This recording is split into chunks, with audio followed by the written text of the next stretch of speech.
If you suffer with a lot of leg cramping, or maybe you just want to prevent it, here are my 6 tips to get rid of leg cramping. Now, we know that there could be a lot of causes of that leg cramping and muscle cramps and aches.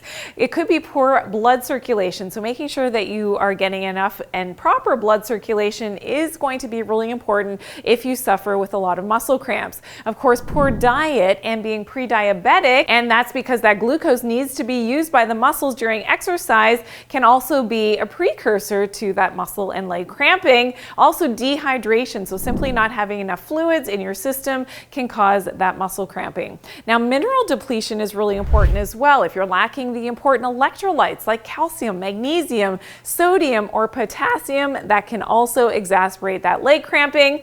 And certain medications will also cause that cramping of the legs, especially those that contain fluoride. Now, some of the most common medications that do contain that fluoride include the statins, so the cholesterol lowering medications, as well as asthma meds, high blood pressure medications, and diuretics, also antidepressants and anti-inflammatories, and even antibiotics can contain that fluoride, which can result in that leg cramping. But more importantly, here are my 6 tips how to get rid of that leg cramping, and of course doing it naturally. Okay, tip number 1 is always proper hydration. So making sure that if you're perspiring a lot, you're going to be exercising, that you have proper hydration every single day.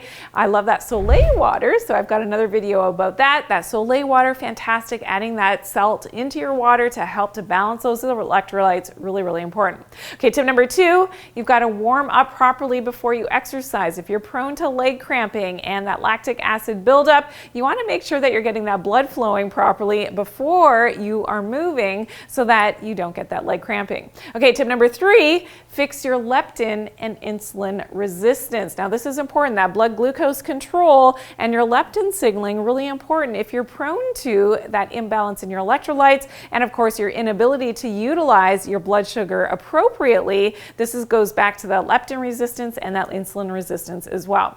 Okay, tip number 4, you may want to mix up an electrolyte drink. So this is a recipe that I do have. Please check it out. It is amazing. So it's something that I use for my kids, for their sports teams, as well as myself before a hot yoga class. Amazing to make sure that you're replenishing, especially those electrolytes, and that recipe is all natural without sugar. You got to check it out. It's going to save you a lot of money as well if you are prone to drinking a lot of those electrolyte drinks out there and you're buying them. This is much healthier and much more affordable as well. Okay, tip number 5, try to lessen your medications if you can, especially those that contain fluoride. You want to limit that exposure. And tip number 6 for that leg cramping is to detox fluoride out of your system. So this is something that I have another video about. For tips on how to detox that fluoride, please check out my video, Fluoride Toxicity, Symptoms and Detox Tips. I'll see you there.